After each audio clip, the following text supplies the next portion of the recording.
Hello à tous, j'espère que vous allez bien. Je suis Kaina et je suis coach en développement personnel. On se retrouve comme d'habitude sur ma chaîne Ninsoul pour un nouveau podcast. Et comme d'habitude, ici, on parle de spiritualité et de développement personnel, le tout sans bullshit. Et pour aujourd'hui, on va parler finalement de l'évolution de l'âme. Parce que honnêtement, je n'ai jamais rencontré quelqu'un qui se réveille un matin en disant « Tiens, j'aimerais vivre une grosse remise en question aujourd'hui ». Personne finalement ne commande ça. Personne ne dit « je vais prendre une rupture sentimentale ».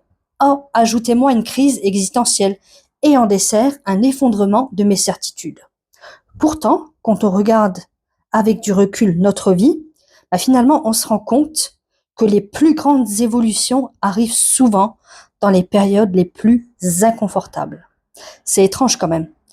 Parce que notre mental adore le confort. Il aime ses petites habitudes, les certitudes, le connu, le prévisible. Et franchement, quelque part, on le comprend. Moi aussi, si je pouvais commander abondance, sérénité, évolution et le tout sans difficulté, dites-moi où c'est, je signe tout de suite. Mais visiblement, l'âme, elle, a parfois d'autres projets. Je vais te prendre un exemple. Tu dis, je veux évoluer. Donc l'âme te dit, parfait, on met en place finalement le protocole. Tu lui demandes, du coup, on fait comment? Et l'âme te dit, on va remettre en question quelques croyances. Et toi, t'es là, ah. Puis l'âme, elle continue. Et quelques habitudes aussi. Et toi, tu es toujours là, ah bon. L'âme continue en te disant, et bien entendu, certaines relations. Et là, tu dis, attends.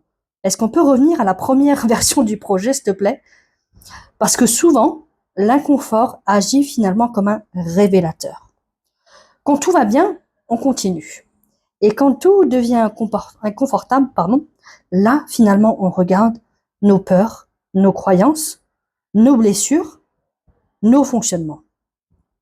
Et là, quelque chose change. Parce que la douleur n'est pas forcément l'enseignante, mais elle est là pour attirer notre attention. Elle nous pousse à faire ce que nous repoussons finalement depuis des années. Et soyons honnêtes, combien de personnes ont finalement commencé un travail sur eux-mêmes après avoir tout perdu?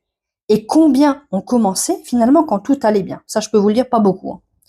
Alors attention, je suis pas non plus en train de dire que il faut souffrir pour évoluer. Je pense simplement que certaines périodes difficiles nous invitent à grandir plus vite. Comme si quelque part la vie nous disait tu es prêt ou prête pour l'étape suivante.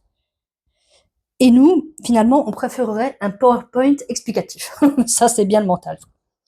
Avec le recul, combien de situations que tu ne voulais absolument pas vivre ont finalement participé à la personne que tu es aujourd'hui?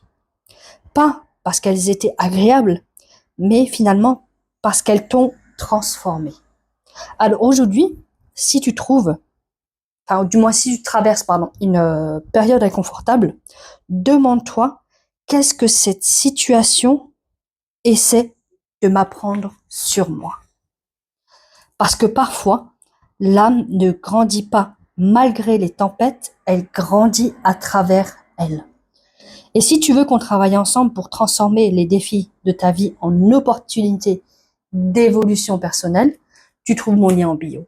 Si ce type de podcast te plaît, n'hésite pas à le partager, à mettre un j'aime, un commentaire et à t'abonner.